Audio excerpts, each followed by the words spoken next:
In the small town of Pine Hollow, winter was treated like an old joke, something folks complained about but never truly prepared for. By late October, the air sharpened, leaves scraped along empty streets, and everyone said the same thing. It won't be that bad this year. Everyone except Ethan and Noah Carter. The twins were 13, identical in face but different in spirit. Ethan was observant, methodical, quietly intense, the kind of kid who noticed patterns adults ignored. Noah was restless, intuitive, stubbornly hopeful, always trusting his gut even when logic wavered. Since their father died the previous winter, the boys lived alone in a drafty house at the edge of town, while their mother worked weeks at a time 2 counties away. Most afternoons, other kids played football near the schoolyard. Ethan and Noah walked past them, carrying books salvaged from yard sales and the closed-down library annex, manuals on weather, survival, old stories about historic blizzards no one talked about anymore. That was when the idea started. Behind an abandoned tool shed, where the ground sloped gently into a clay-heavy hill, the twins began to dig. At first, it looked ridiculous. Neighbors slowed their trucks to laugh. A man from across the road shouted, "You boys trying to bury yourselves?" Someone else muttered, "Kids these days watch too many movies." To the town, it was just another harmless joke. Two poor kids with dirt on their faces and wild ideas in their heads. But Ethan kept digging, his movements deliberate, precise, tireless. Noah worked beside him, mud-streaked, determined, fiercely loyal, shoring up walls with scrap wood and salvaged beams. They didn't argue. They didn't explain. They just worked. At night, they whispered about what they'd seen. Early frost settling too fast, birds disappearing too soon, the way the wind already carried a biting, unnatural edge. Ethan remembered his father's voice, calm and steady. "You don't wait for the storm to prove you right." Still, doubt crept in. One evening, as their hands ached and the hole grew deeper, Noah stopped. "What if they're right?" he asked quietly. "What if this is stupid?" Ethan didn't answer right away. He looked at the darkening sky, the kind of gray that felt heavy, ominous, unfinished. "Then we'll be wrong together," he said. "But if we're right, we won't be cold." They kept digging as laughter echoed behind them. No one in Pine Hollow noticed the ground slowly changing shape. No one imagined that the joke of the season was about to become the only place left standing when winter finally arrived. By November, the laughter started to fade. Not because anyone believed in the twins, but because people simply stopped paying attention. That was fine with Ethan and Noah. They worked before school, after dark, and on weekends, their routine becoming quiet, disciplined, relentless. The hole behind the shed had turned into something more intentional now. The soil changed from rocky top dirt to dense clay that held its shape, and Ethan took that as a good sign. Clay meant stability. Clay meant warmth. Noah kept a small notebook tucked inside his jacket, pages wrinkled and stained. He sketched what they were building. Nothing fancy, just lines and arrows and notes stolen from memory. "Vent here. Drain slopes out. Keep it narrow at the entrance." His handwriting was crooked but careful, the kind that showed effort. They scavenged materials wherever they could. Old fence posts, broken pallets, a rusted metal door pulled from a dump site outside town. Every piece had to earn its place. Nothing was wasted. Nothing was trusted until it proved itself. One night, everything almost ended. They were reinforcing the ceiling when a beam shifted, just an inch, but enough to send a shower of dirt onto their shoulders. Noah froze, heart pounding, breath sharp and shallow. The space felt suddenly tight, suffocating, unforgiving.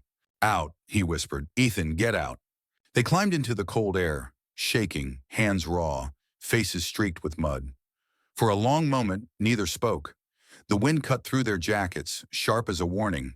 "I thought we were done," Noah finally said, his voice small for the first time. Ethan stared at the hole, jaw clenched, eyes focused, conflicted, stubborn. He wanted to quit. He could feel it. The pull of warmth, of safety, of pretending the winter wouldn't be that bad. Then he remembered last year, the sound of the phone ringing, the way the house felt hollow after.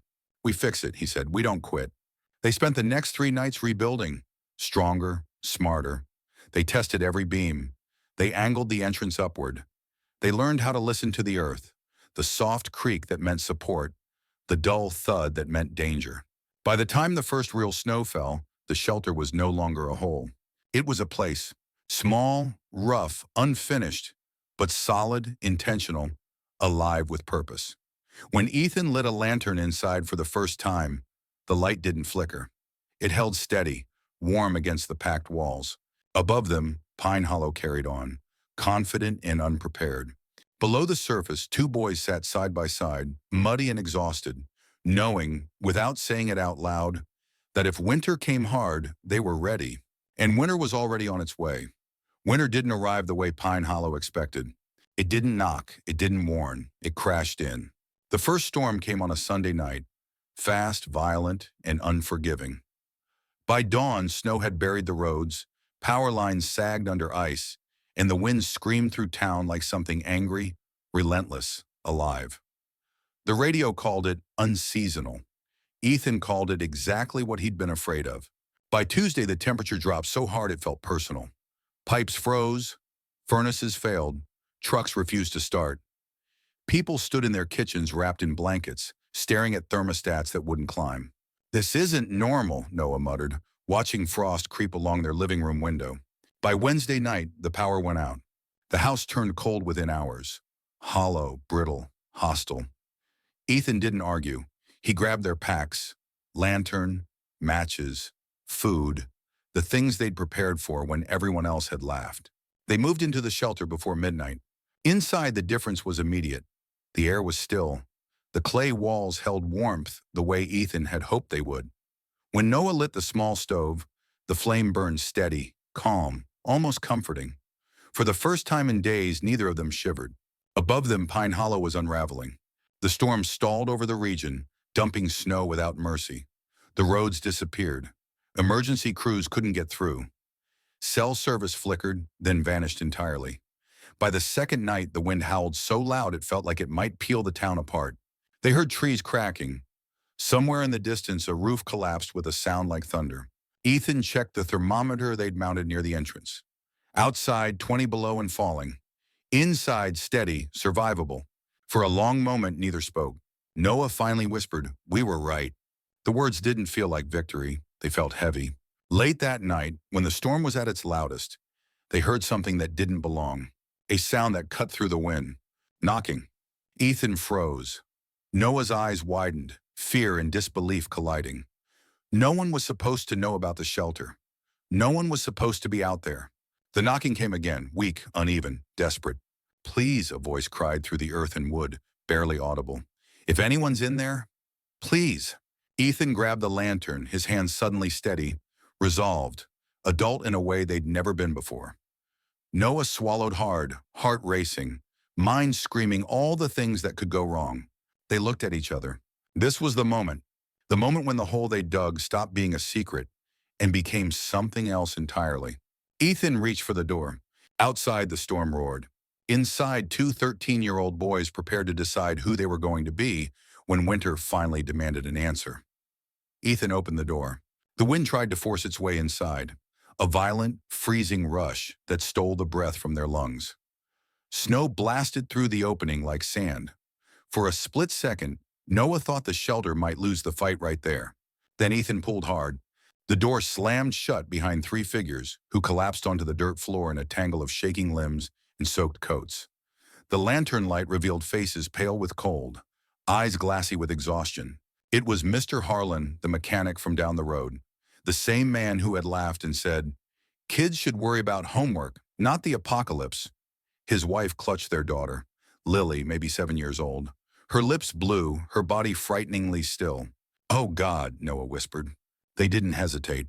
Blankets came first, then warm water, poured carefully between trembling hands. Ethan guided Mr. Harlan to sit upright, his movements calm, deliberate, controlled, the way he'd seen EMTs do it on TV. Noah crouched beside Lily, rubbing her arms, speaking softly even though his own heart was pounding. "You're safe," he told her. "You're warm now." Minutes passed. Then a breath, a weak sob. Lily's eyes fluttered open. Everyone in the shelter exhaled at once. The storm didn't care. Within an hour, there was more knocking. A teenage boy from the north side of town. An elderly woman who lived alone near the creek. A young couple carrying a bundled infant, their faces hollow with fear. Each time the door opened, the cold tried to claim the space, but the shelter held. Soon the room felt crowded. Bodies pressed close. Breath fogged the air. The boys rationed food, counted blankets, adjusted the stove. Decisions came fast now, and there was no room for doubt. Mr. Harlan watched them work, his earlier arrogance replaced by something raw, humbled, shaken. At one point, he grabbed Ethan's arm. "I was wrong," he said quietly. "I should have listened. I should have helped." Ethan didn't answer. He was busy checking the vent, making sure the airflow stayed clean. By morning, 9 people sat inside a shelter built for 2. They shared silence, stories, prayer, tears no one tried to hide. Outside, Pine Hollow disappeared beneath drifts taller than cars. Inside, a fragile warmth held. Noah leaned against the wall, exhausted, eyes heavy. He caught Ethan watching the door, still alert, still guarding. "We did this," Noah whispered, equal parts awe and fear. Ethan nodded slowly. But the weight of it, the responsibility, the lives now depending on what they'd built, settled deep in his chest. They had wanted to survive the winter. They hadn't expected to carry the town with them. And winter wasn't finished yet. The storm broke 3 days later. Not all at once, or winter never left politely, but the wind softened, the sky cracked open into a pale blue, and the silence afterward felt unnatural, heavy, revealing. When Ethan finally opened the shelter door, sunlight spilled in like something sacred. Pine Hollow was unrecognizable. Snow buried cars to their roofs. Power lines lay tangled like fallen vines. Houses stood crooked and broken. Some collapsed entirely under the weight of ice. The town looked smaller somehow, humbled, wounded, quieter. One by one, the people who had survived because of the shelter stepped outside. They blinked against the light, breathing deeply, alive. Parents held children tighter than before. Strangers hugged like family. No one spoke much. Words felt too small. News traveled fast. By the end of the week, everyone knew what had happened. That 2 13-year-old boys had built the only place that held when winter showed no mercy. The laughter was gone. In its place was respect and something closer to awe. Ethan and Noah didn't celebrate. They helped dig out neighbors, shared what little food they had left, showed people how the shelter worked, how the earth held warmth, how preparation mattered more than confidence. Ethan explained the details with a measured, thoughtful calm. Noah stood nearby, quietly proud, deeply changed, watching adults listen to them for the first time. Spring came slowly. By March, the worst was over. New shelters began appearing on hillsides, behind barns, near basements. The town learned. The town remembered. One evening, weeks later, Ethan and Noah sat outside the shelter entrance as the snow melted into the ground they'd once dug with bare hands.